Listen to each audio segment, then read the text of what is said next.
Olá pessoal, antes de começar esta história que tenho certeza que vai tocar seus corações, gostaria muito de conhecê-los melhor. Por favor, comentem de que estado do Brasil estão nos assistindo e quantos anos vocês têm.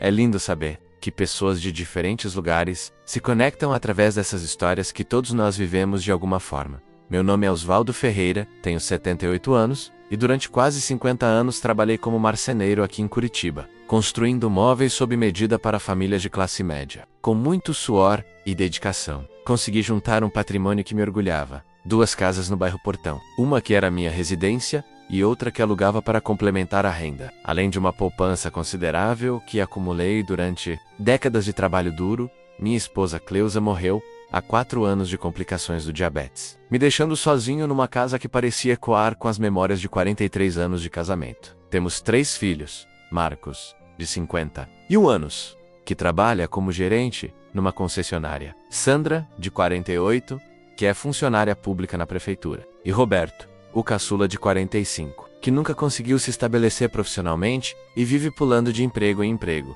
Nos primeiros meses após a morte da Cleusa, meus filhos se mostraram muito atenciosos. Marcos me visitava 2 vezes por semana, Sandra passava aos domingos para almoçar. Roberto aparecia quando precisava de alguma coisa, mas pelo menos aparecia. Eu me sentia acolhido e importante para eles, como se minha viuvez tivesse feito eles valorizarem mais minha presença na vida deles. Mas aos poucos, comecei a perceber que as visitas vinham sempre acompanhadas de sugestões sobre como eu deveria reorganizar minha vida. Pai, esta casa está muito grande para o senhor sozinho. Marcos repetia constantemente. O senhor deveria considerar vender e comprar algo menor, mais adequado para a sua idade. Sandra concordava. Papai, e se acontecer alguma coisa com o senhor aqui sozinho? Ninguém vai saber. Suas preocupações pareciam legítimas na superfície, mas algo me incomodava na insistência. Eu ainda estava em boa forma física para meus 78 anos. Dirigia meu Civic 2010 sem problemas, que dava da caça, fazia minha comida, pagava minhas contas em dia. Não via razão para mudanças drásticas na minha vida só porque havia enviuvado. A pressão aumentou quando eles começaram a falar sobre planejamento financeiro. Roberto, que sempre foi o mais direto dos 3, chegou a sugerir que eu organizasse melhor meus bens. Pai, o senhor já pensou em transferir algumas propriedades para nossos nomes? É melhor para questões de imposto, e assim já fica tudo organizado para o futuro. O futuro que ele se referia era claramente minha morte. Marcos, sendo o mais articulado, tinha argumentos mais sofisticados. Pai, com a legislação atual, é melhor fazer doação em vida. Evita burocracia, evita o inventário, evita problemas para a família. Sandra completava. Papai, assim também o senhor fica mais tranquilo, sabendo que tudo está resolvido. Falavam como se estivessem me fazendo um favor, me poupando de preocupações futuras. Mas eu não estava preocupado com inventário ou burocracia. Aos 78 anos ainda tinha planos, ainda queria viajar, ainda queria aproveitar o dinheiro que havia juntado durante uma vida inteira de trabalho. Filhos, eu respondia, quando chegar a hora, vocês herdarão tudo mesmo. Por enquanto, preciso de segurança financeira para viver bem meus últimos anos. A reação deles à minha recusa foi reveladora. As visitas começaram a diminuir. Marcos passou de 2 vezes por semana para 1 vez. Sandra passou de todo domingo para um domingo, sim, outro não. Roberto praticamente desapareceu, aparecendo apenas quando estava completamente sem dinheiro e precisava de um empréstimo, que sabíamos que nunca seria devolvido. O pior que a diminuição das visitas foi a mudança no tom do tratamento. A me tratar como se eu fosse um obstáculo teimoso aos planos deles, não como o pai que havia trabalhado a vida inteira para dar condições boas de vida para eles. Pai, o senhor está sendo muito egoísta, Sandra chegou a dizer. Não, pensa na família, isso é si mesmo. Egoísta. Eu, que havia pagado estudos para os 3, que havia dado entrada na casa do Marcos quando ele casou, que havia sustentado Roberto durante seus inúmeros períodos de desemprego, que sempre estive disponível para ajudar quando qualquer um deles precisava. Agora era egoísta porque não queria entregar meu patrimônio em vida.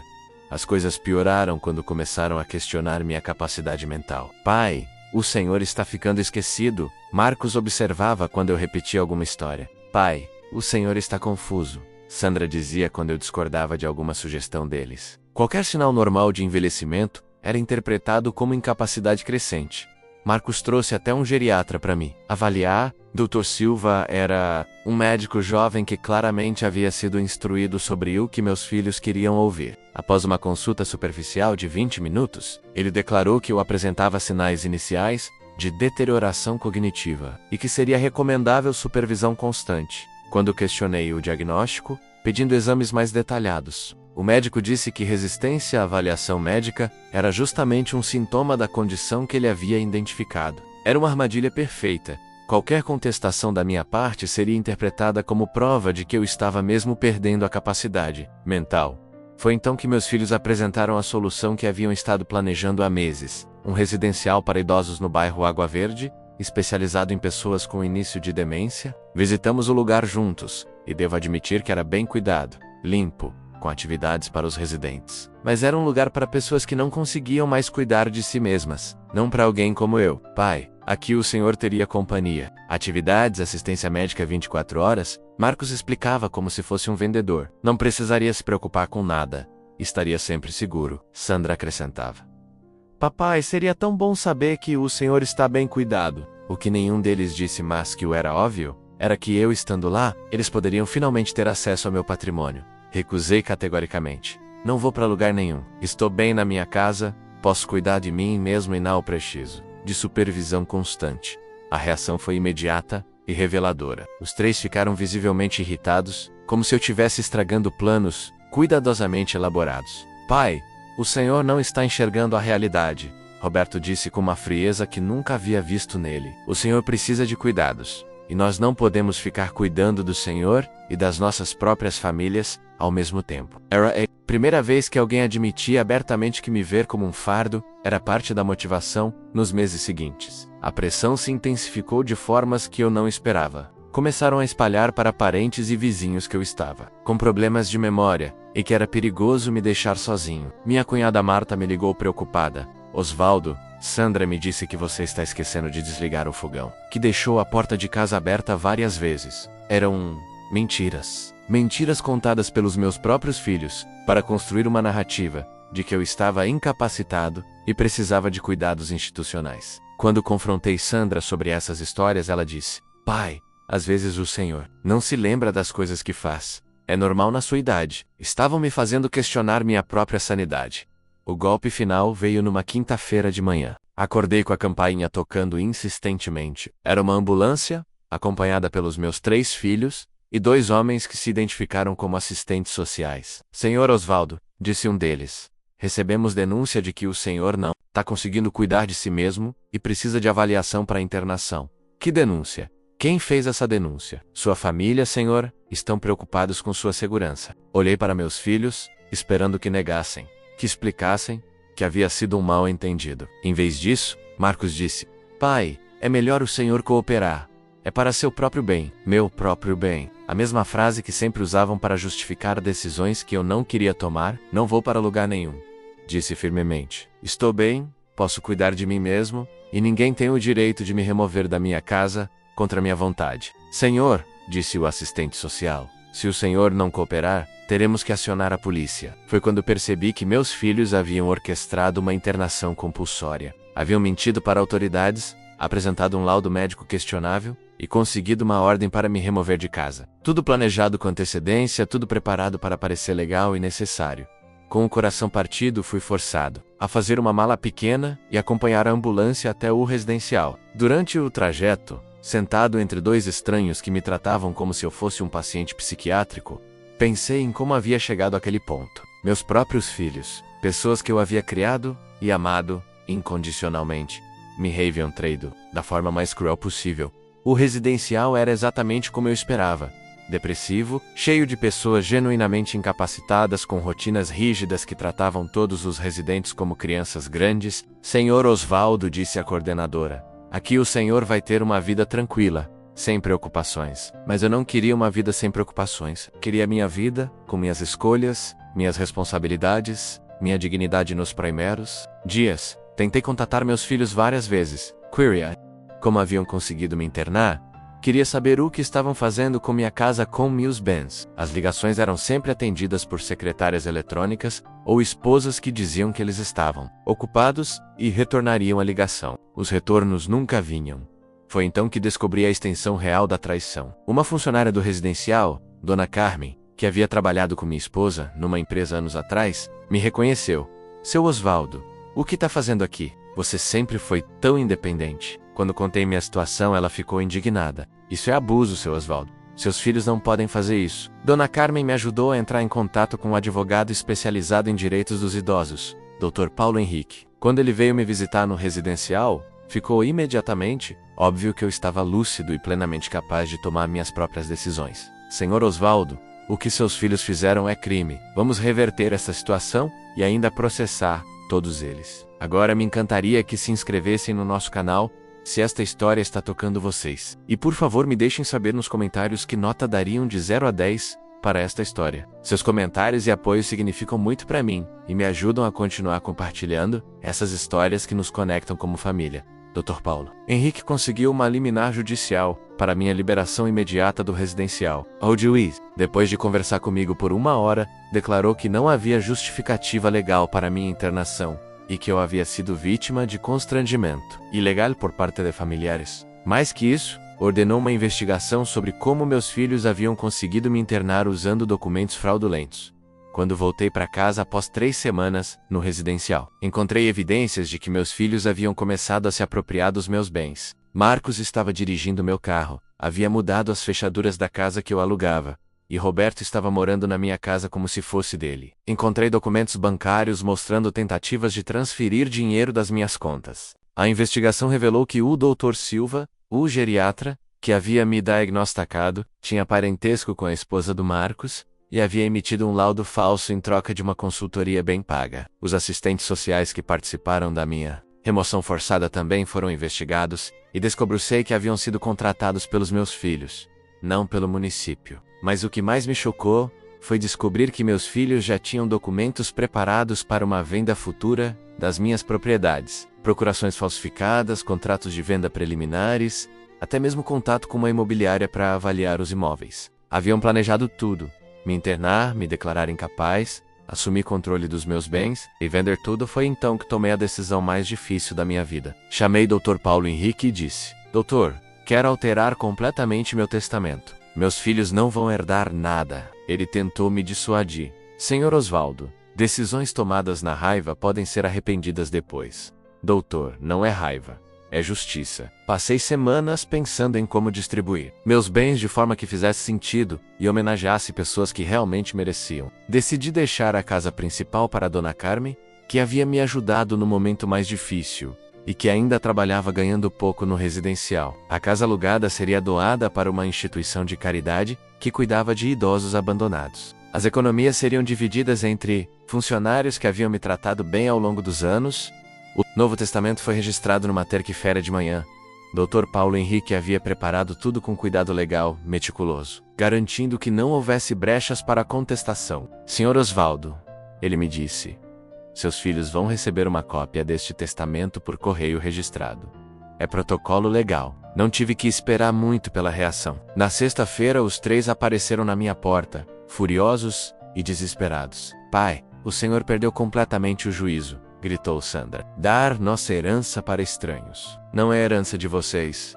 Responde, é meu patrimônio, que vou deixar para quem realmente se importa comigo. Marcos tentou o argumento legal. Pai, vamos contestar esse testamento. Vamos provar que o senhor não estava em pleno juízo quando assinou. Marcos, tenho laudos médicos independentes atestando minha plena capacidade mental. Tenho gravações das suas tentativas de me internar fraudulentamente. Vocês que vão ter problemas legais, não eu. Roberto, sempre o mais direto, partiu para a chantagem emocional. Pai, somos seus filhos. Como pode fazer isso conosco? Roberto, vocês me internaram à força num asilo usando documentos falsos para roubar meu patrimônio. Como por fazer isso comigo? A inversão da pergunta U deixou sem resposta. Além disso, continuei. Vocês ainda vão ser processados criminalmente por constrangimento ilegal, falsificação de documentos e tentativa de estelionato. O Dr. Silva já foi denunciado ao Conselho de Medicina. Os assistentes sociais falsos já foram presos. Suas faces empalideceram quando perceberam que as consequências legais eram reais e sérias. Pai, podemos conversar, podemos resolver isso, Sandra tentou negociar. Podemos esquecer tudo o que aconteceu e voltar a ser uma família. Sandra, família não interna o pai num asilo para roubar seus bens. Família não mente sobre a capacidade mental do pai para conseguir controle do seu patrimônio. Se vocês realmente se importassem comigo, continuei. Teriam respeitado minha vontade de continuar vivendo na minha casa. Teriam me ajudado a viver bem meus últimos anos, não tentado me remover do caminho para acessar minha herança antes da hora. Minhas palavras eram duras, mas verdadeiras.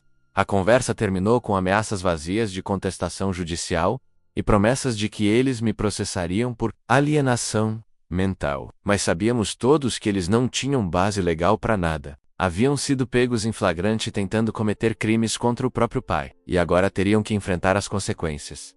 Nos meses seguintes, o processo criminal contra eles avançou. Marcos foi condenado a 2 anos de prisão, em regime aberto, e multa pesada. Sandra perdeu o emprego público após a condenação e teve que pagar indenização por danos morais. Roberto, que já não tinha muito a perder, conseguiu apenas liberdade condicional, mas ficou com ficha criminal, que dificultou ainda mais conseguir emprego. O Dr. Silva perdeu o registro médico e foi proibido de exercer a profissão. Os falsos assistentes sociais foram presos e condenados por falsidade ideológica e constrangimento ilegal. Todo o esquema que meus filhos haviam montado para me roubar foi desmontado pela justiça.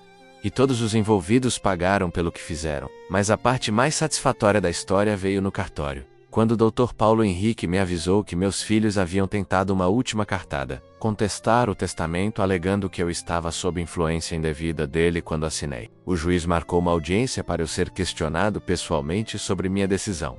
Na audiência, contei toda a história para o juiz, a pressão para vender as propriedades, as mentiras sobre minha capacidade mental, a internação forçada, as tentativas de apropriar meus bens. Meritíssimo, disse. Não estou sob a influência de ninguém. Estou tomando uma decisão racional, deixar meus bens para pessoas que me trataram com dignidade, não para pessoas que tentaram me roubar. O juiz ouviu tudo com atenção e depois chamou meus filhos para depor. Um por um, foram confrontados com as evidências dos crimes que haviam cometido contra mim. Marcos tentou minimizar, dizendo que só queria cuidar do pai. Sandra chorou, alegando que tudo foi mal entendido. Roberto ficou em silêncio, provavelmente por orientação do advogado. Senhor Osvaldo, disse o juiz no final da audiência, sua decisão de alterar o testamento é perfeitamente legal e compreensível. Seus filhos não apenas perderam o direito à herança por seus atos criminosos, como ainda enfrentarão todas as consequências legais pelos crimes cometidos. Era a validação oficial de que eu havia agido corretamente. Quando saímos do fórum, meus filhos estavam chorando, não de arrependimento genuíno, mas de desespero por terem perdido a herança que consideravam garantida. Haviam tudo na estratégia de me remover do caminho e haviam perdido completamente. Agora enfrentavam consequências criminais, civis, e ainda tinham perdido qualquer chance de herdar meu patrimônio. Hoje, aos 78 anos, vivo tranquilo na minha casa, sabendo que meus bens irão para pessoas que realmente merecem. Dona Carmen ainda trabalha no residencial, mas já sabe que terá uma casa própria quando eu partir. A instituição de caridade que receberá outra casa já está fazendo planos para ampliar seus serviços. Os funcionários que me ajudaram ao longo dos anos ficaram emocionados quando souberam que seriam lembrados no testamento. Meus filhos ocasionalmente tentam contato, sempre através de terceiros, sempre com promessas de que mudaram e querem reconciliação. Mas mudança verdadeira se demonstra através de ações consistentes ao longo do tempo, não através de palavras desesperadas quando se perde uma herança. A verdade é que sou mais feliz agora que quando vivia tentando agradar filhos que só me viam como fonte de dinheiro futuro. Tenho amigos verdadeiros, atividades que me dão prazer, segurança de que minhas últimas vontades serão respeitadas. Não sinto solidão, porque não estou cercado de pessoas que fingem me amar por interesse. Dr. Paulo Henrique me disse que meu caso virou precedente legal na comarca, sendo usado para proteger outros idosos de tentativas similares de apropriação de bens por familiares. Sr. Osvaldo, sua coragem de lutar e denunciar salvou muitas outras pessoas da mesma violência que quase sofreu. Às vezes me perguntam se não sinto pena dos meus filhos, se não me arrependo de ter sido tão duro com eles. Minha resposta é sempre a mesma. Pena eu sinto de não ter percebido antes que tipo de pessoas eles se tornaram. Arrependimento eu tenho de ter facilitado durante anos o comportamento interesseiro deles, dando dinheiro sempre que pediam, resolvendo seus problemas, ensinando que papai sempre estaria disponível para financiar suas vidas.